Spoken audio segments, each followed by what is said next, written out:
Sure. And Becca responded to it and said, my word count is still 0. That's very fun.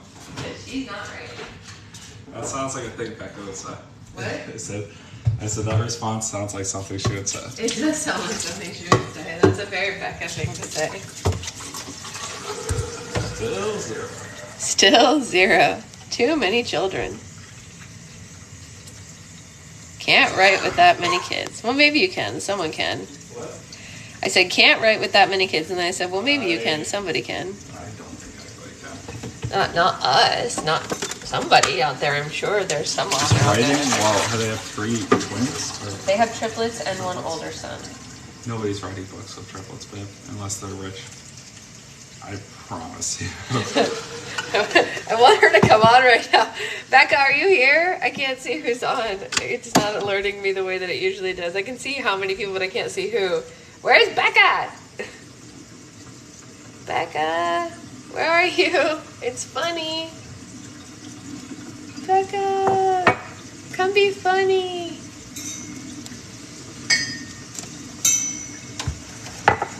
You've watched Zoe. Do you think you could have written while watching Zoe? Yeah.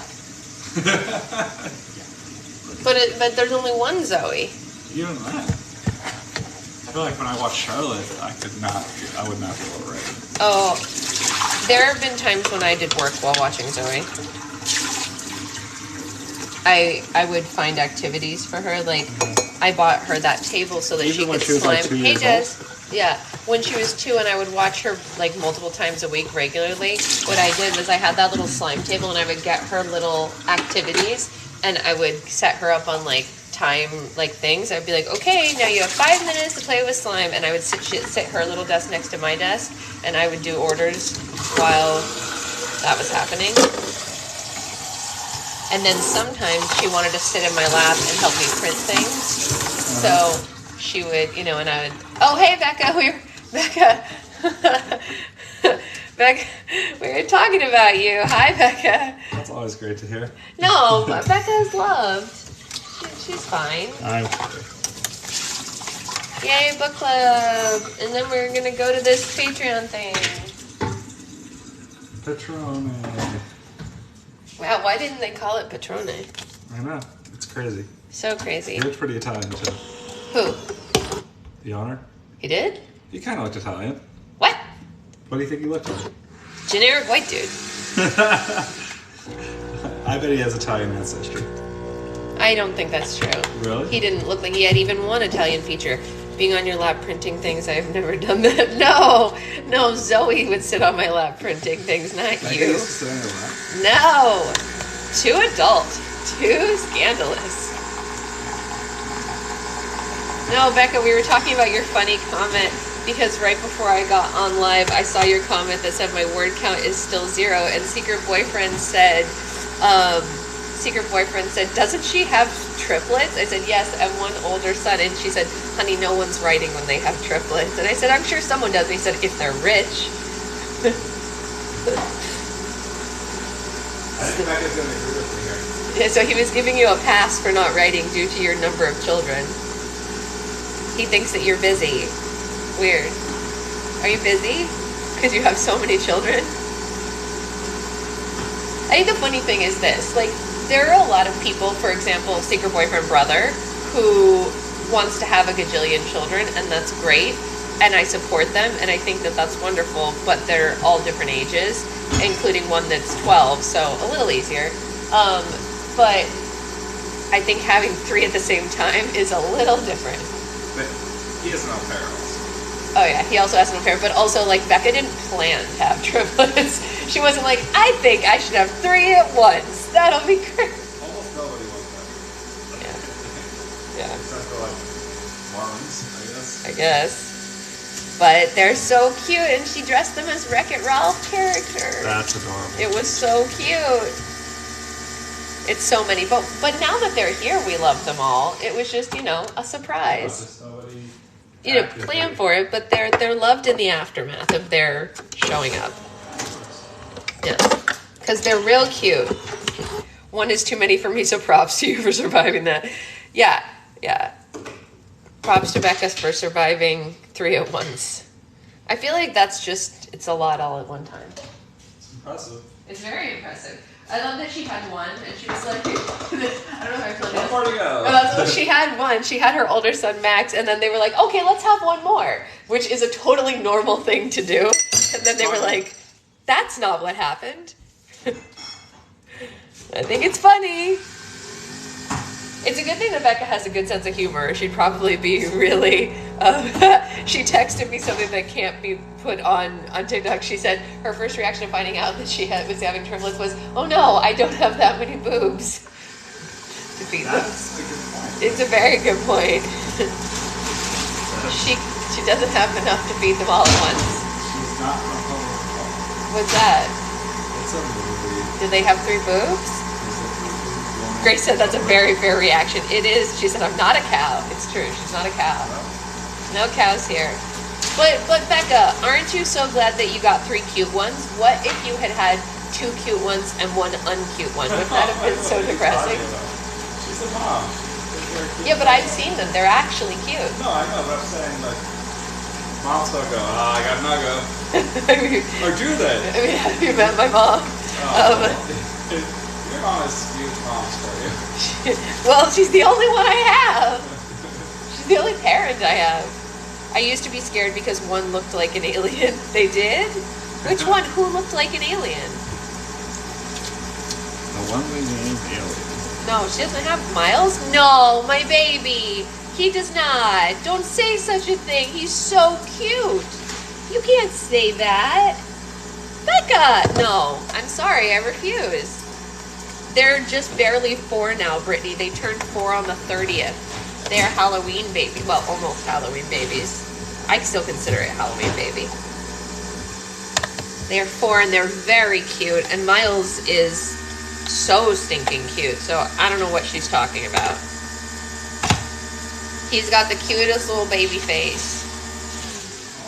Yeah, he's the smart one, the one I was telling you about. Oh, really? Yeah. Or I guess they don't call it autodidact when it's numbers, but you know what I mean. Yeah. Well, that's probably it. He's had a big brain we had to grow into. Yeah, but he doesn't. His head is not unproportional to his Well, body. He has a he perfectly grows into it proportioned eventually. body. He does not have a big head. My mom said all of my babies look like aliens to start. Womp womp. Misshapen because he was literally in my pelvis for months. So painful. Oh, well, that happens. I think that happened. That happened to Zoe also. Both Zoe and her brother have they have birthmarks right here on their face that you can't see anymore, but they had them when they were born, and when they're angry, they come out. Or at least Zoe's does. Her brother hasn't really been angry yet. You can see his still, though. A little bit. It's fading. But you can see it. Yeah, but Zoe's faded. Yeah. Yeah. We brought him to the doctor, and they knew he was a multiple. Yeah. There's just no space for that many babies. He was like, where am I going to go? And he decided on your pelvis.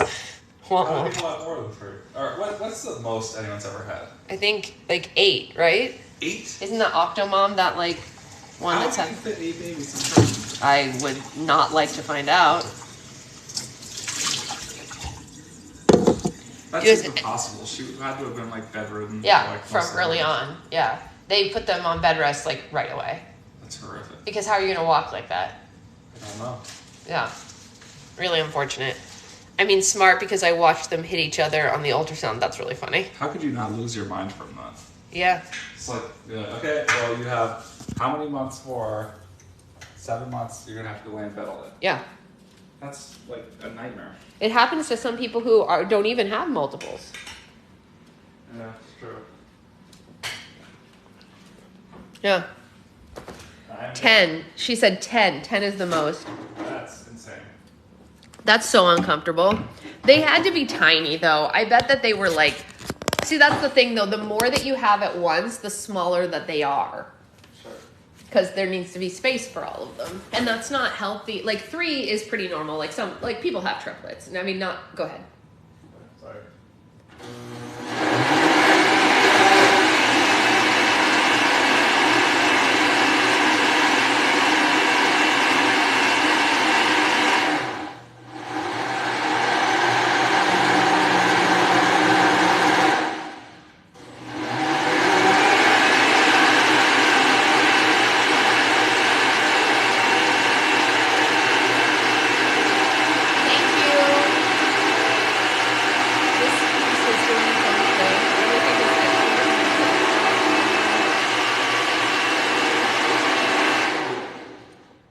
Yeah. So Becca's saying the NICU nurses were pretty impressed with the size of her triplets after she had them, even though they were technically still small. Oh my gosh, you're going to read ahead of us, Kayla. We're doing that as soon as we're done with this. But I think like triplets is the most that's like kind of normal that like regular people have. You know what I mean? That you hear about pretty often. Like I went to school with a couple of sets of triplets and things like that. But I think anything above triplets, it's like, wait, what?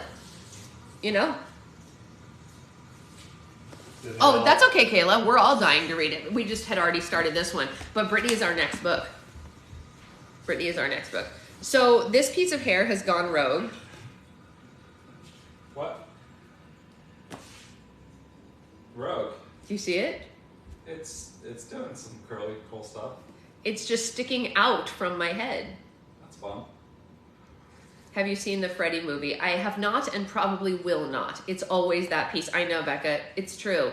There's something wrong with that growth spot on my head because this piece always does weird things. No matter how many times I've cut it or regrown it or straightened it or curled it or whatever, it always sticks out. It's weird, right? It's an oddity for sure, but I have 9 cowlicks on. Yeah, so You don't have 9 cowlicks. 1, 2, 3, 4, 5, 6, 7, 8, 9. That was fake.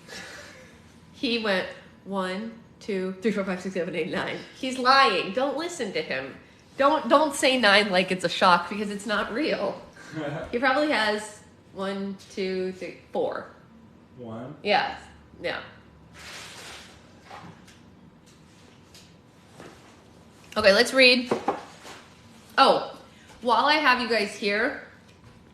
Oh no, Brittany, that's not good. While I have you guys here, I'm thinking about doing a roll for slime live tonight. I know we didn't plan it in advance, but I'm gonna, when this live is over, I'm gonna post the sign up sheet on Patreon. So if any of you are owed a regular roll for slime or a couple people want to jump in on a group roll for slime, probably gonna do one tonight.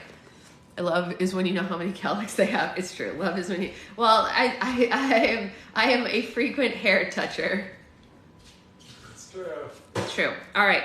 So who needs a reminder of what happened at the end of the last chapter before we get into it? Because things are getting wild. This is not like the other book where we were in the land of the stories the whole time. We're bouncing around from place to place. So if you don't remember. We would never have guessed since we have video of you touching his hair. That's true. You do have a video of me touching his hair. He was sick. Poor sicky boy. Sick boy. He was a sick boy and we were watching the football boys. It was a whole thing. This is really good. Really? Yeah. Awesome. I do like it. This is how it should be forever. Forever? Well, yesterday we had peanut butter. That was good too. This is even better. Okay. I like peanut butter, but this tastes really good. You did get filtered, Becca. I don't understand why of all the things, I don't understand why it literally filters someone who has mod approval on my page. Like, makes no sense. Of all the people to get filtered, why someone who has access to, like, literally block people? Oh my gosh, did you guys see my new nails? Look at fancy. Ooh, Christmas. Anyway, let's read. We have landed in Neverland. I'm always filtered on the lives that I'm a mod for. It's awful. It makes no sense, Heather. It makes no sense. They need to get it together. They need to figure out their ish and not filter mods. Because generally speaking, if someone's a mod, I want to hear what they have to say. I want to hear what everyone has to say except the trolls, if we're being perfectly honest. So filter the trolls and leave me everyone else. That's all. Now you have heard my soapbox for the day. Sometimes it puts me off in the... That's fair. That's totally fair. I think that happens to everyone who's a mod. It's being weird, generally speaking. Yes. I'm so annoyed that I'm not getting notifications. Well, we haven't started yet, Amanda, so you didn't miss anything, thankfully. Okay. That totally makes sense, hydrofilling. I mean, like, I think Becca gets upset sometimes when she's modding as well, and sometimes she goes off, and sometimes the other mods do too. All right, so we're reading chapter 16. We have, as of the last sentence of the last book, traveled to Neverland, and now everybody except for Jack and Goldilocks are in Neverland. Jack and Goldilocks stayed behind to watch the book to protect everybody. Okay, it's called Ditching the Darlings. Alex and Connor stepped through the beam of light and left the witch's castle and the land of Oz behind. They waited as the words from the news story built an entirely new world around them. The Tin Woodsman, Red, Mother Goose, and Lester arrived a moment later and observed their newest location in wonder. "Extraordinary," the Tin Woodsman said. "I've never seen a place like this." "It's spectacular," Red said and placed a hand over her heart. "Look at all those elegant buildings, the lamps, the paved streets. I wasn't expecting Neverland to be so sophisticated." "Guys, this isn't Neverland," Connor said. "We're in London." They were standing in a small square park bordered by streets and rows of tasteful houses. It was very late and all the street lamps were lit.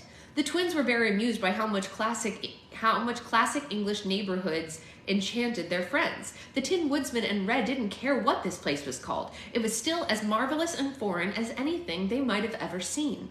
"Hello, London," Mother Goose said. "Boy, we've had some good times here, haven't we, Lester?" Lester nodded with large eyes, remembering things very differently.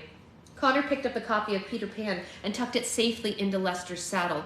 A horse and buggy passed them on the street. The driver wore a tall top hat and a thick mustache. Red and the Tin Woodsman gave the driver a friendly curtsy and bow. He stared at them very strangely, as if his mind was playing tricks on him, and continued down the street without acknowledging them. "What year did this story take place in?" Mother Goose asked. "Is it before or after the Great Fire of London?" Purely curious, not that I had anything to do with that." "It's the early 1900s, Alex said. "Mother Goose, have you been in this story before?" Red asked. "London is just a city in the other world, and it's where this story begins, just like Kansas," Alex explained. "Then I'm afraid to ask how we get to Neverland," Red said, already dreading it. "Hurricane? Earthquake? Sinkhole?" "Of course not. That would be ridiculous. We fly to Neverland." "Fly what?" Mother Goose asked. "Mother Goose, I can't believe how unfamiliar you are with these stories," Connor said. "After all the time you spent in the other world, how do you not know about Peter Pan?" "I was too busy spreading stories with your grandmother and the other fairies to read any of them," she said. "Who is this Pan fellow anyway? Is he a pilot or what?" "Right now, he's our only hope of finding and stopping Uncle Lloyd," Alex said. "Come with me. We've got to look for him." Alex hurried down the street, and the others followed behind her. She carefully looked over every house they passed. Occasionally, she would climb over a gate and peer through a window to see inside the house. "What are we looking for?" the Tin Woodsman asked. "The Darling House," Alex said. "Peter visits the Darlings' nursery at the beginning of the book. I should know it when I see it. Everyone, please be quiet." Without warning, Alex pushed her brother and Red into the flower bed and dragged the Tin Woodsman and Mother Goose and Lester behind the pillars of the porch they were inspecting. A man and a woman emerged from the townhouse across the street. The man promptly locked the door of their home and escorted the woman down the street. They were all dressed up in a suit and gown and were mid-conversation. "I'm telling you, George, I know what I saw," the woman said. "Mary, your imagination has run off with your mind," George laughed.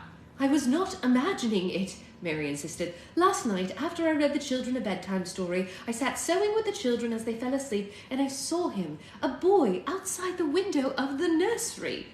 "My dear, there's nothing outside the window of the nursery but air," George said.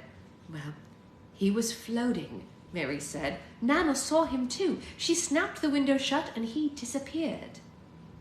"Imagine that," George said.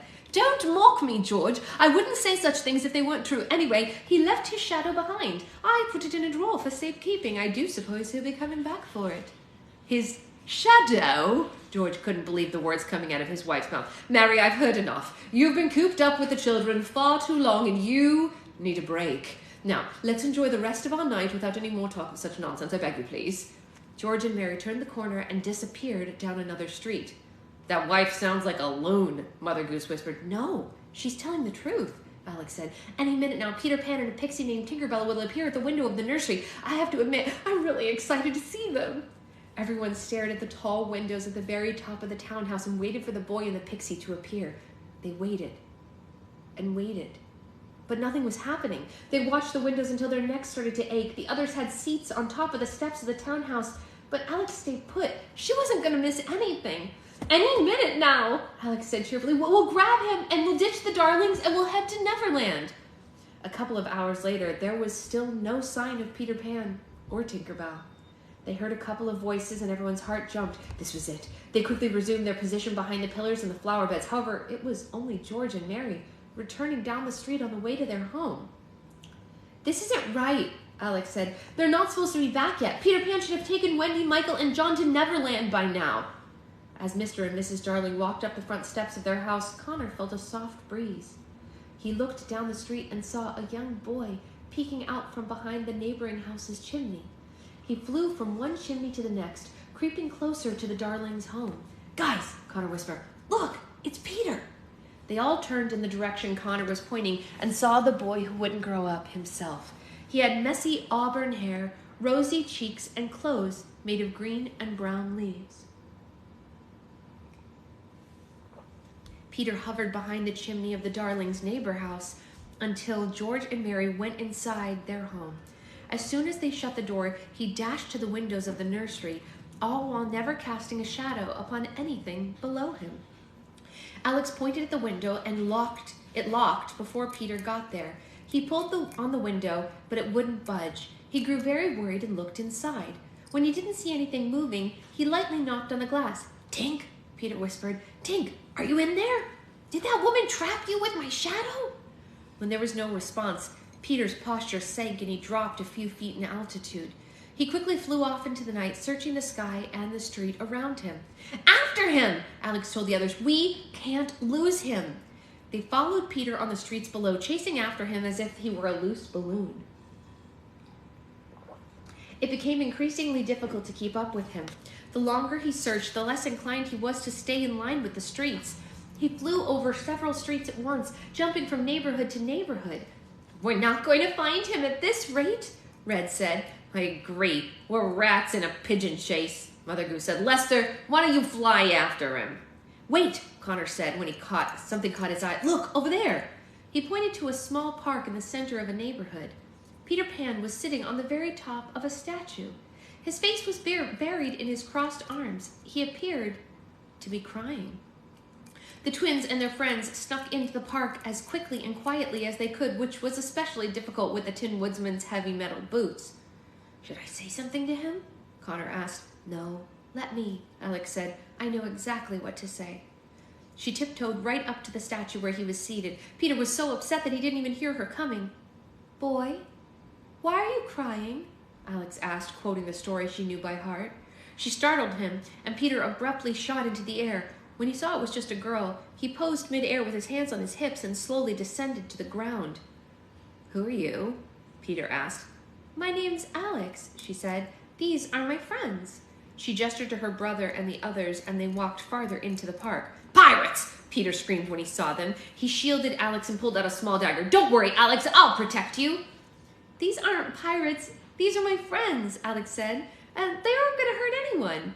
All adults are pirates, Peter said and waved his dagger at Connor and the others.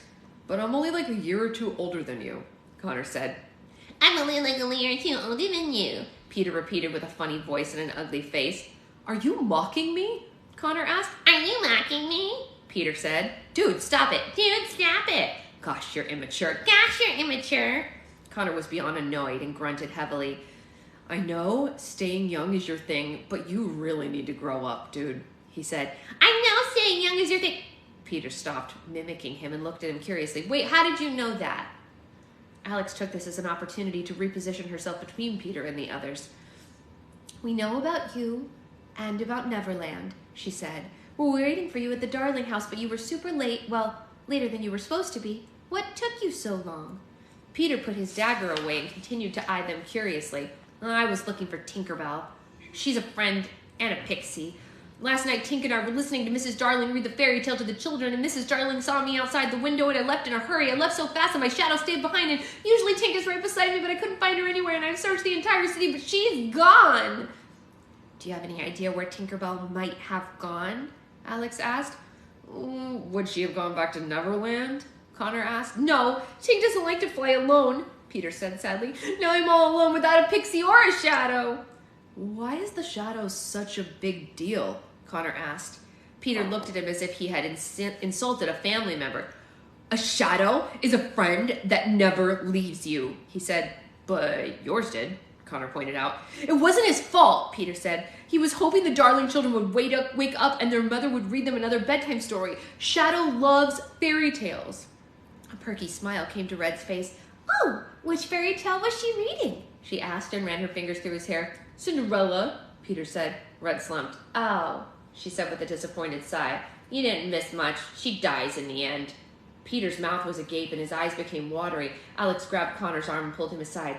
Are you thinking what I'm thinking? She asked. That this kid is psychotic? He asked. No, about Tinkerbell, she said. It's not a coincidence she came up missing the same time our uncle entered the story. Oh, right, Connor said. Obviously, yeah, Lloyd kidnapped her. He probably used her pixie dust to travel to Neverland and recruit Captain Hook. That's not all he's using Tink for, she said. Just like he used the silver shoes on the Wicked Witch, he's got to have leverage to bargain with Hook. And what does the captain want more than anything?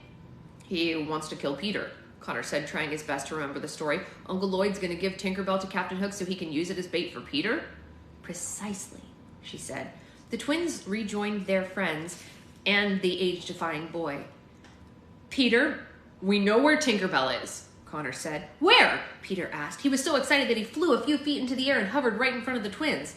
A very bad man has kidnapped her, Alex said. He's using her to recruit Captain Hook and the pirates into a special army he's forming. Will you take us to Neverland? With your help, we might be able to stop him and save Tinkerbell, but we won't know until we get there. Of course, Peter said. Follow me.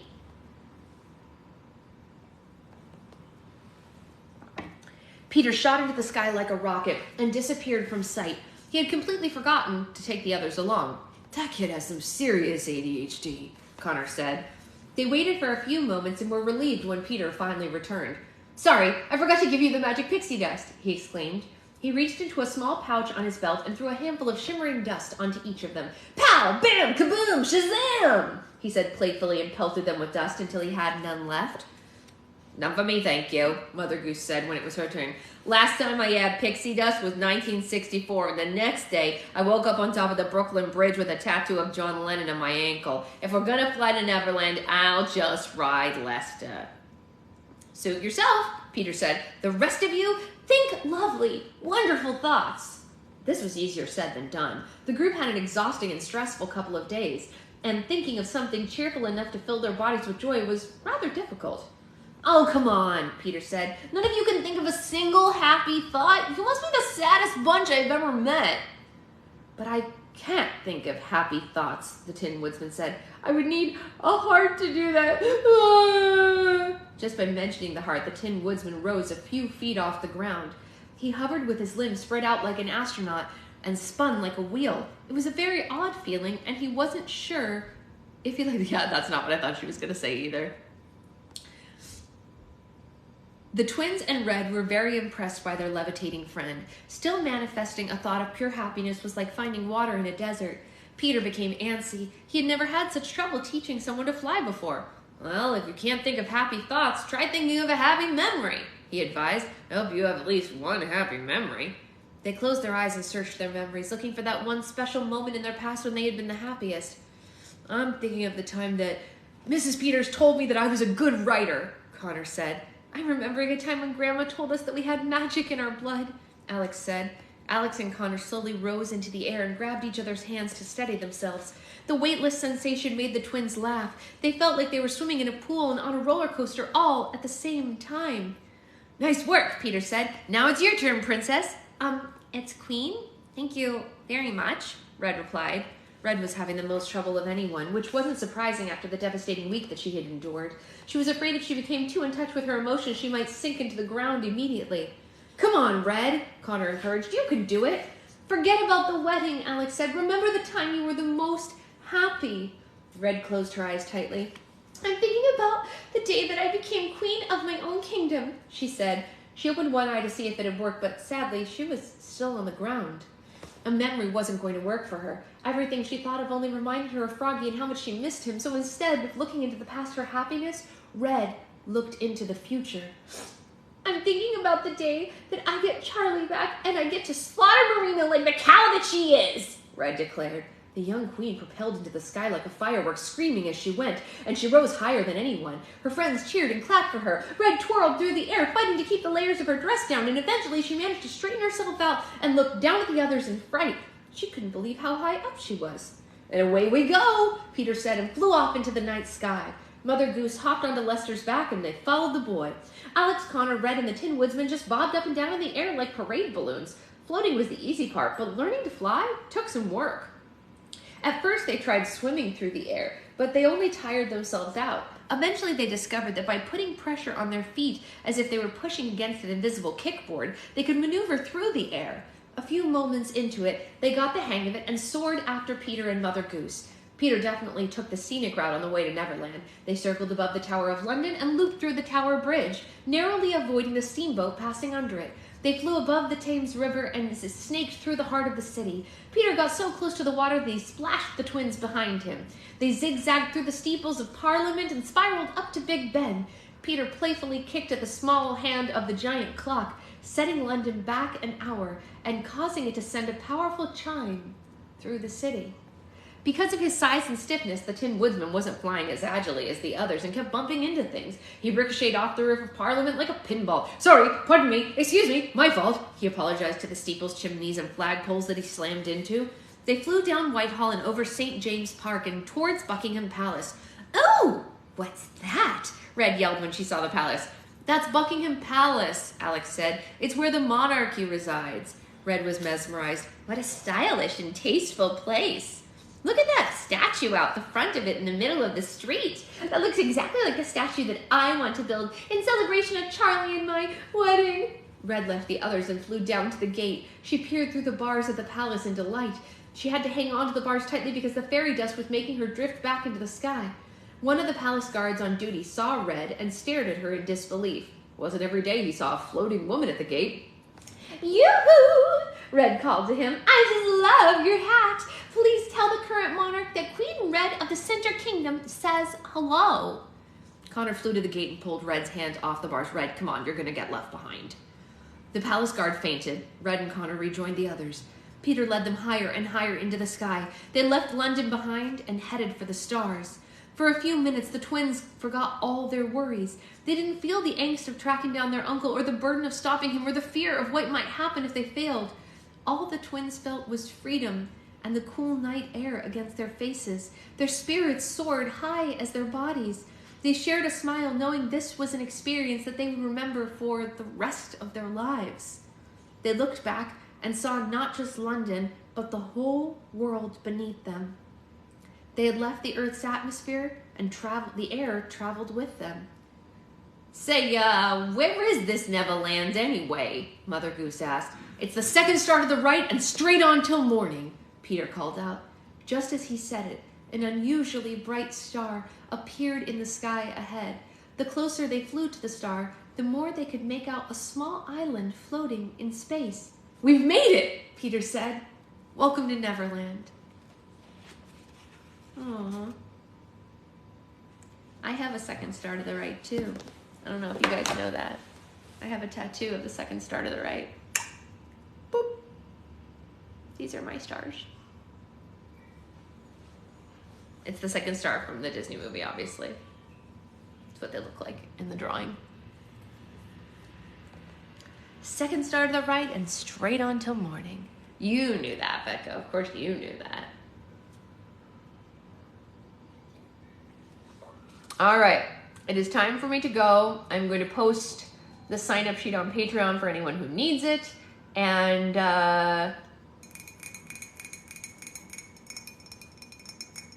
what else? I forget who has a tattoo sometimes. Who has what tattoo? That's fair. I have a number. I think I have 10 of them, so you know, it's easy to forget what I've got going on when there's so many. Deborah has a bunch. You should send me pictures of them. I love seeing them. You guys, wait. I don't know if you guys knew this. Anyone who's into tattoos, the woman who is my main tattoo artist is on the TV show Ink Master right now, which is pretty exciting. I've only watched the first episode, but she is a contestant on that show, my tattoo artist. Not Rowan, not my sister-in-law, the other one. I have two people who do my tattoos.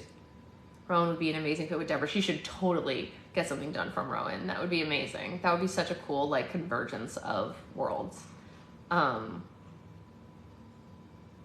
It is. It's streaming only. It's on Paramount Plus and I think Hulu. Yeah, it's called Ink Master. And the woman on it who is my person's name is Coral. You will immediately recognize her stuff because it looks just like the stuff I have on my leg and on my arms. Yeah, me too, Becca. I did as well. I love Ink Master as well, Amanda. Love Ink Master. It hasn't been on in a while, but then Coral, who does my tattoos, posted that she was going to be on it, and I was like, yes. I'm rooting for her big time. You guys should all root for her as well. I will tell you that I went on the Ink Master Instagram. It's back right now, Amanda. It's back. The first 3 episodes are up.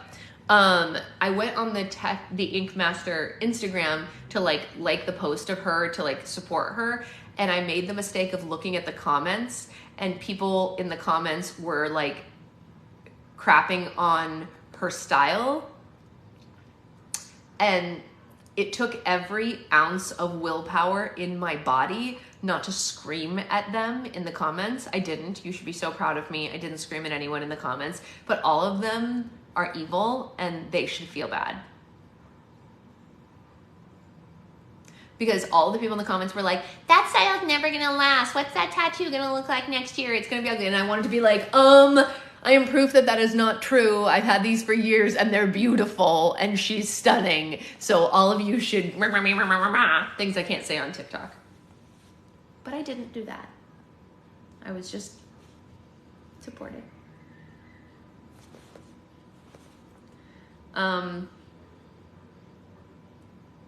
Right, exactly. It's like literally, I'm like, this is the first one I got from her literally years ago, and you can see how beautiful it all still is and how detailed it all still is. Like, look at those petals. She's a freaking master.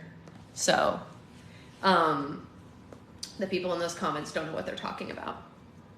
They don't know what they're talking about. I just got my first slime. I love it. Thank you. Oh my gosh, which one was your first slime, Bernice? Which one was your first slime?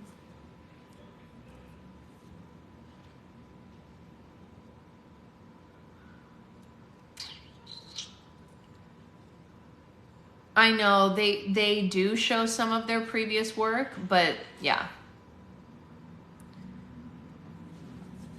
And I have this one too. Still very detailed. I don't remember the name, but it looks like what? Oh, creepy. So nice. Yes, I do dye my hair. I do indeed. I mean, I don't personally do it. Someone does it for me, but yes. Okay, I am gonna go. I will be back tonight for, you're right, I was born this way. I was born with pink hair. I will be back tonight for Roll for Slime, and I will see you all later. Have a great rest of your day, and I know, right? Yeah, it is a miracle. It's a miracle that it grew this way. It's magical, really. Might as well just be a unicorn. All right, I love you guys. Bye.